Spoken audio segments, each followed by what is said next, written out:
All right. And so this hangout is live. We're live, We are everybody. live. Hey, everybody, and welcome to another episode of Random Tan Experience. Yes. I'm Jeff, And I'm Liz. and welcome to the show. If this is the first time that you're joining us, if you're We're parents of 9, work from home entrepreneurs, and homeschoolers. homeschoolers. So, and one of the reasons that we started this show, keep asking us all the time, all sorts of questions about, how we do, what does our day look like? What do our finances look like? And how do we anyway, all sorts. And when are you going to have your own show? Yeah, actually that was we kept getting asked that all the time. So, this was our answer. This was our answer to we're going to have our own show. So, so welcome everybody. So we have now, if you're joining in, I think I've solved the technical stuff. We've been having some issues with the technical stuff before. Anyway, I'm looking at our other preview screen here, and so we might look a little bit blurry. But anyway, so hopefully I'll get that figured out next time. But anyway, it's an ongoing process. Yes. So that's what this year is all about. Yeah, growing, personal growth. The theme for our school year this year is growth. And so this whole broadcasting experience this year, it's funny because there's been more growth required in the second year. The first year, everything seemed to go pretty smoothly. Growth period. Yeah, that's it. So I'm minimize our like the way that we all this kind of stuff. I'm going to minimize it because it's actually kind of a little bit distracting. So yeah, it is distracting. So I'm just going to do that better. There, and boop, okay, there we go. So I know you guys can't see, and I'm just kind of changing the way that we see things on our screen. And here we go. There we are. Okay, good. So today, personal growth. It's sort of like along the lines of growth, personal development. And just in terms of, there's a cool term, Japanese term, Kaizen. And I heard that a little while ago. Kaizen. It's just the term just about, to seek, right? To always seek improving. Now, the thing is with Kaizen, you can fall into the trap of, just improving for improvement's sake. So which kind of puts you into a little bit of a spiral, because you don't always have to, improve for improvement's sake. But I'm not going to talk about that. We're going to talk about, productive improvement and the importance of, seeking to improve, all the time. Mm-hmm. So, before we get into that, I just want to talk a little bit about our this has been a crazy couple weeks, but our schedule. The thing is, when you work, when you have your own business, when you're self-employed, and you have your own business, and it's easy for people to think, oh, you must have all this free time, and all you must have, you must have, all sorts of stuff that that you can do, and it's not necessarily true that we have this extra time. We still have the same 24 hours that everybody else have. It's just we use that time differently, right? And we have the freedom to use that time differently. Okay, so that's, I think, the biggest difference between when I had a job. Like, that's the biggest difference I find, that when I had a job, and and what we're doing now, right? Because it's not like I have any extra time to do others, like extra stuff. It's just this time is filled with other things. Does that make sense? I don't know. But anyway, case in point. Case in point today. What time we got up? What, 9:30 today? 9. Yeah, 9. It was a late night last night, right? So it was a late night. We had a series of. We have this cold that's been going around. We had sort of the wedding extravaganza, and then that was like a week and a half ago. And then following that, last week, we had a series of hospital visits for people in our family. And then following that, we had kids who were sick. And so the night before, we had a kid who just didn't sleep. Yeah. So except on me. Yeah. And basically we were, up all night, right? So, yeah. So then last night, the kid did eventually sleep after 1 o'clock in the morning. So on days like that, it's good to have the freedom of working from home where you can set your own hours and say, you know what, today we're just going to turn off the alarm. Yeah, and that's been one of the biggest blessings for us, about adopting this lifestyle, but don't be fooled. Okay, there's still, we're still everything still has to get done. Everything still has to get done. But today, today, what did we do? We did, we did a bunch of music today. We did math, reading comprehension. One of our kids is doing a JavaScript course, which is kind of cool. And then we went swimming. I went swimming, actually, an hour ago I was in the pool, just. I'm kind of almost getting out of the pool now, but and rushing home so that we could do the show. So our time is just filled with other stuff. Mm-hmm. With other stuff. Yeah. And so why did I want to bring that up? Because 10 years ago we wouldn't have even dreamed that this lifestyle was possible. Right? Like we wouldn't have even imagined that we could be living this lifestyle. And this lifestyle is not for everybody. Okay, I'm not going to pretend that everybody should be doing what we're doing, right? But but it's what we wanted to do. It's how we wanted to live. And so how did we go from working single income, working full time, and squeezing family life in and around my work to, working homeschooling and doing all this other crazy stuff, and then fitting our business in and around, right? So how did we go from that? And that was mindset, right? Mm-hmm. That was changing our mindset. That, part of that was the initial part was changing the mindset. Yeah. There's a lot of logistics that come along the way that you manage, but initially it's about reimagining what's possible. Mm-hmm. Because if you don't allow the possibility, your brain doesn't seek out ways to make it work. Yeah. So you need to envision first what it is you want to see, and then once you start seeing it, your brain will subconsciously, even when you're not thinking about it on purpose, your brain can still be processing and working out those logistics and details, so that when you're thinking about it in the forefront of your mind again, you've suddenly got a new insight, or you've got a new inspiration, or you've got a new idea that you can then say, oh, what if I did it this way? And even sometimes when you try that might not be what works, but it'll take you down a path that then leads you onto a mistake that lets you enter another path a happy accident. Yeah, a happy accident. Yeah. Right? Yeah, a happy accident, right? So, and that's that's been a little bit of our story. We could not have spreadsheet. I'm not smart enough to get us into this position, on our own. So a lot of it has been supernatural growth. That's been another theme of ours this year, supernatural growth. But, success, or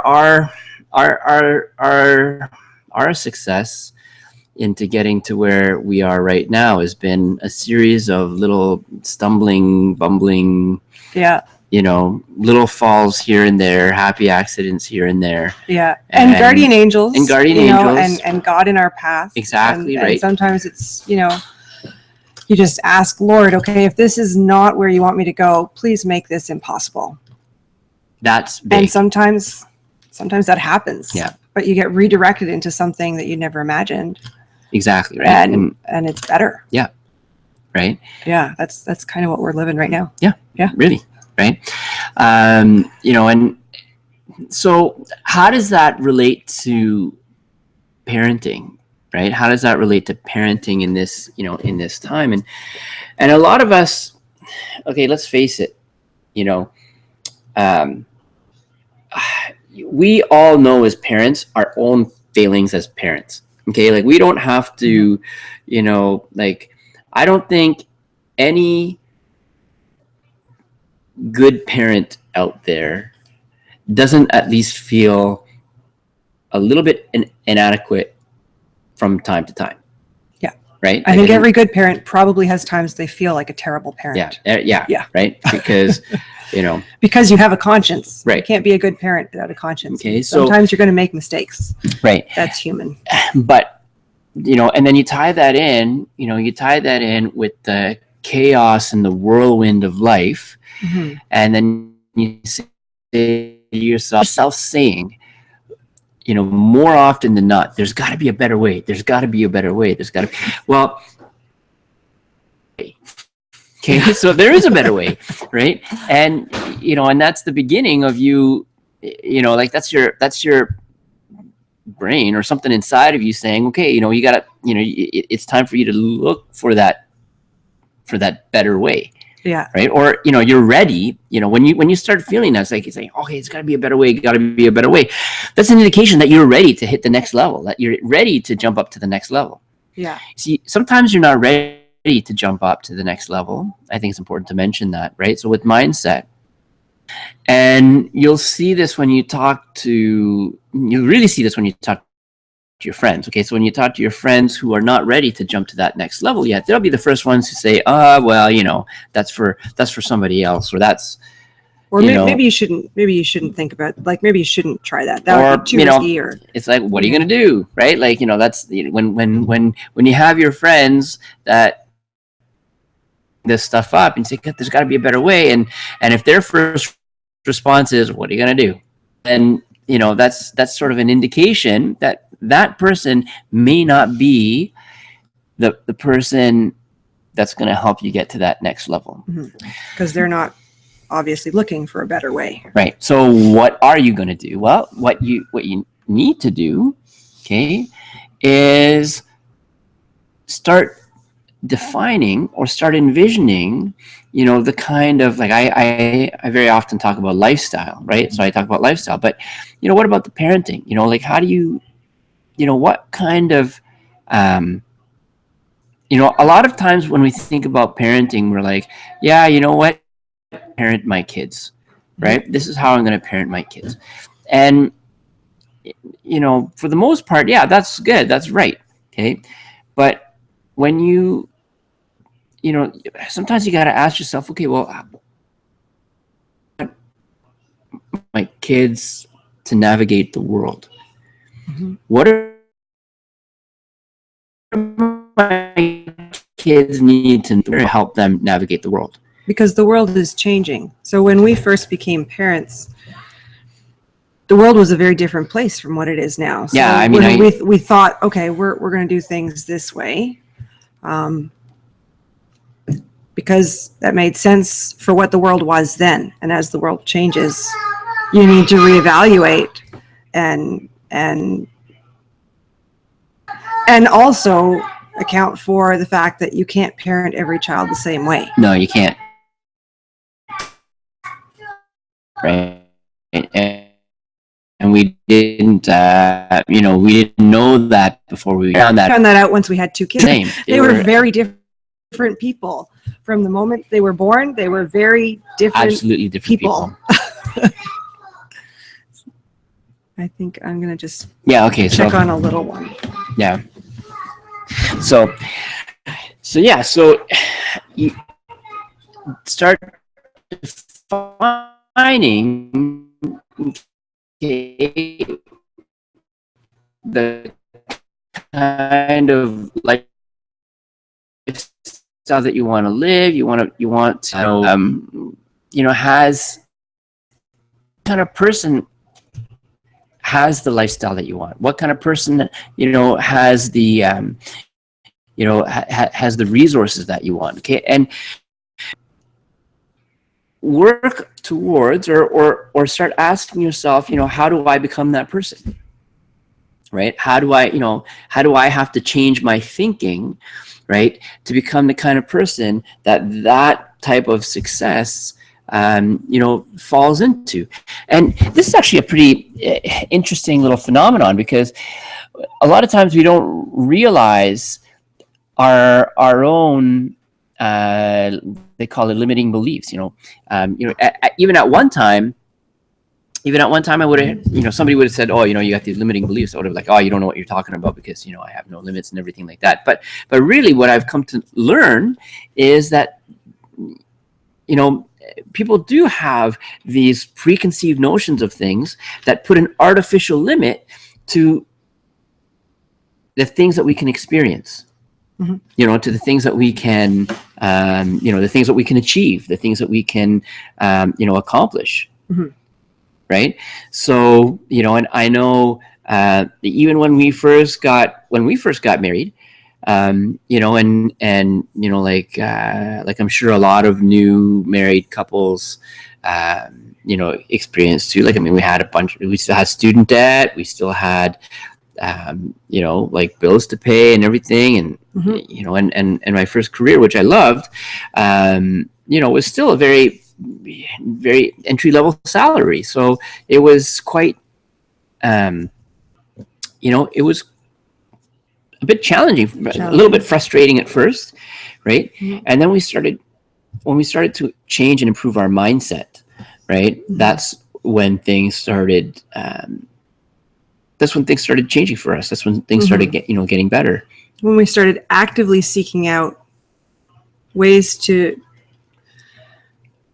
develop ourselves, mm-hmm. right? So actively reading books with the goal of expanding our references, expanding our knowledge, changing the way, from the simple things of making our house more efficient, making our home flow better, and just stopping instead of, because a lot of times, like you get into a home for the first time, mm-hmm. or you've been in a home for a while and things change and it doesn't work the same way it used to. Once you add a new baby or a new family member from wherever, the flow of the whole house needs to change. And if you're not constantly reevaluating and saying, this could actually work better another way, you can get stuck in a rut. The flow of the whole house. And my sorry, I was just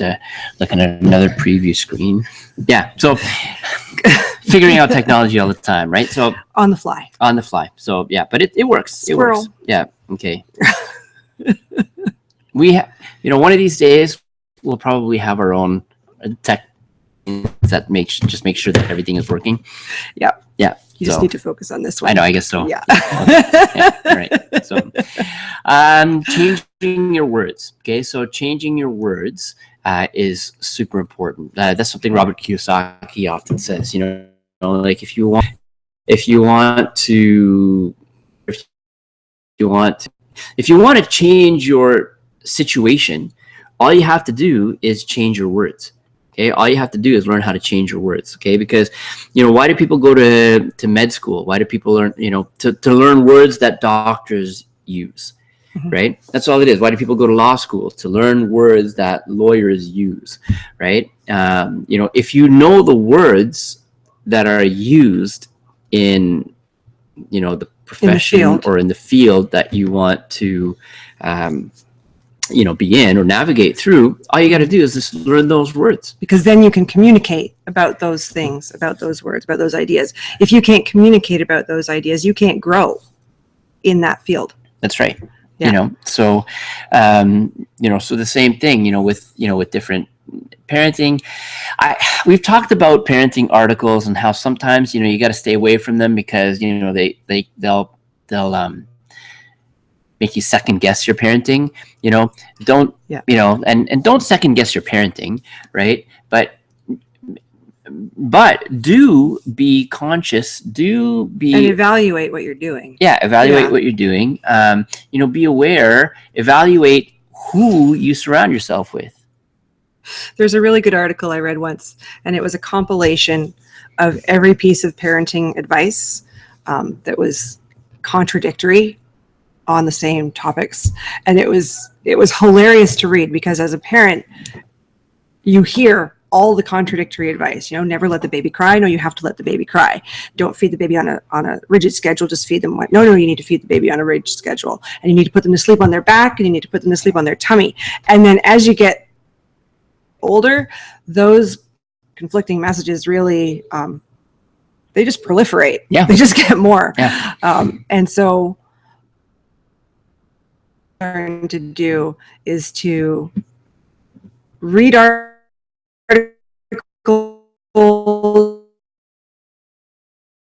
glean them particular. She already know. Yeah. So we've learned more to read the child than the art. And then if the child has a particular need and we feel like we need help meeting that need, then we can look up information about what are some ways I can address this need for a child in this situation. Yeah. Case in point, have got, a little bit of some speech, I'm going to say issues kind of a strong word, but speech stuff. So Raphael, we actually brought him to, it's a speech therapist. To for 2 years. Yeah. For 2 years, right?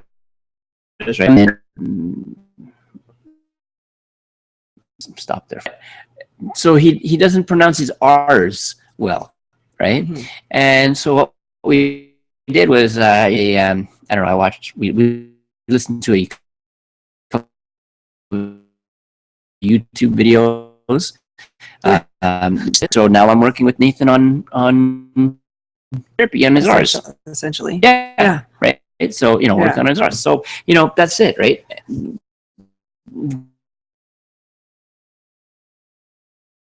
Just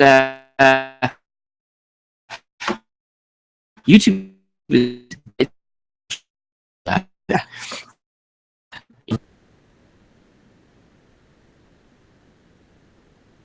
You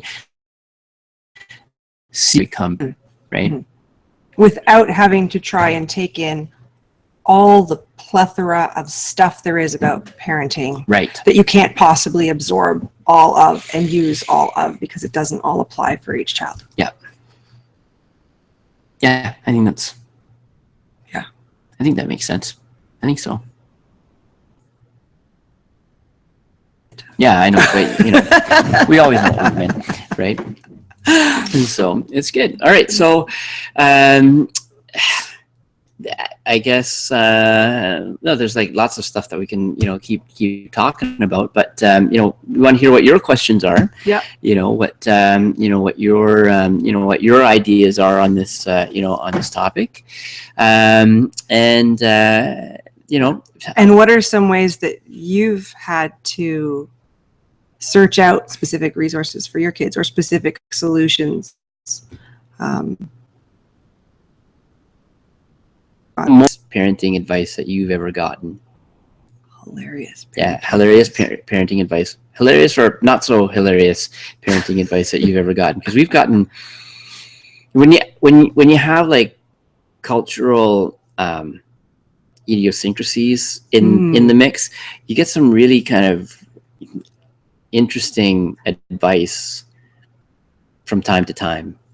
And some of it's just good. Fun. Some of it's just fun to, some of it's to talk, like the socks. Yeah, the sock. I was just thinking. I was exactly thinking about the socks. That baby's So there's this. I don't know if it's specifically Chinese, but there's this tradition where you should never ever let a baby's feet get cold. Which, it makes sense. It makes sense. Don't let the baby's feet get cold. So one of Jeff's aunts, when we had Gavin, and he was probably about 3 or 4 months old at the time, and she sent us a package in the mail, and it was a box, like a big cardboard box of socks. of socks. Of socks. And in fact, we couldn't use them. Well, we used them all eventually with all the kids. Eventually. With all the kids. But, there were just so much that, but he outgrew them before he could use them all. So it was just, it was kind of fun. And there was a mix of boy socks and girl socks. And yeah. So we had socks for both. I don't think we had to buy socks for like We didn't. 5 years. It was a lot of socks. It was a lot of socks. Maybe like actually not More just than 5 that, years. because it was more than that. It was as the next kids came up through Right. those sizes.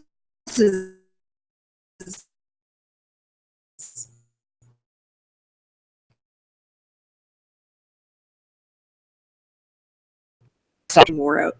Oh yeah, socks. Nathan. Yeah, Nathan does. tends to wear stuff out. Yeah. Yeah. Really good. So anyway, email anexperience@gmail.com. We'd love to hear, what your thoughts are, what your questions are. Yep. I'm trying to think if we have a book recommendation for this week, because I was, I forgot to a book to recommend this week. What's some of your favorite books? Yeah. What are yours? What are your favorite books? We'd love to hear about that too, right? We'd love to hear. Yeah, because we're always looking for That's right. good books. That's right. So we're also looking for books too to help us, improve our mindset and improve our, improve in all ways. In all facets of life. Yeah. There you go. All right. Good. So it is coming up to the top of the hour. We had a little bit of a disappointing show at the Jays game tonight when we watched. But congratulations to our friends friends from Cleveland. Our friends from Cleveland. Happy who are right really now. happy. Yeah, so we're happy that you're happy, even though we're not really happy right now. Yeah. So enough said about that. Enough said about that. All right, guys. So we'll see you next week. Thanks for watching the show, and have a great week. Have a great week.